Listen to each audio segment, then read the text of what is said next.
Hello friends, இப்போ நான் ஒரு கொஸ்டின் கேட்க போகிறேன். அதுக்கு நீங்கள் கரெக்டாக ஆன்சர் சொன்னீங்கன்னா உங்களுக்கு நான் ரீசார்ஜ் பண்ணுவேன். இப்போ ஒரு முக்கியமான ஒரு லவ் ஃபீலிங்ஸ் பாட்டு தான்.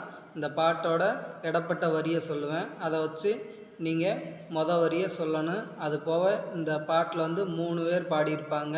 அதில் ஒரு முக்கியமான பாடகர் பாடியிருக்கிறாங்க. அவரை பாட வச்சுருப்பாங்க. அவரையும் சொல்லணும். சொன்னீங்கன்னா உங்களுக்கு என்னோடய கமெண்ட் பாக்ஸில் உங்கள் நம்பர் தந்தீங்கன்னா ரீசார்ஜ் பண்ணுவேன். அந்த பாட்டோட வரியை சொல்கிறேன். உடல் மட்டும்தானே கடல் தாண்டி செல்லும், நினைவுகள் இங்கே நீங்காமல் என்னோடு வாழும். உடல் மட்டும்தானே கடல் தாண்டி செல்லும், நினைவுகள் இங்கே நீங்காமல் என்னோடு வாழும் அப்படிங்கிற இந்த பாட்டோட இடப்பட்ட லைனு நீங்கள் அந்த வரியை சொல்லணும். ஒரு முக்கியமான நடிகர் தான் நடிச்சிருக்கிறாங்க. இவங்க கூட வந்து இந்த ஹீரோயின் ஒரு 4 படம் நடிச்சிருக்கிறாங்க. அதுதான் ட்விஸ்ட்டு. இது போக வேணும்னா இந்த ஹீரோயினுக்கு இப்போ 3 குழந்தைகள் இருக்குது.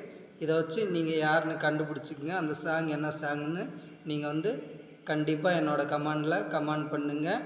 உங்களுக்கு நான் ரீசார்ஜ் பண்ணுவேன். மறக்காமல் சொல்லுங்கள் நண்பர்களே.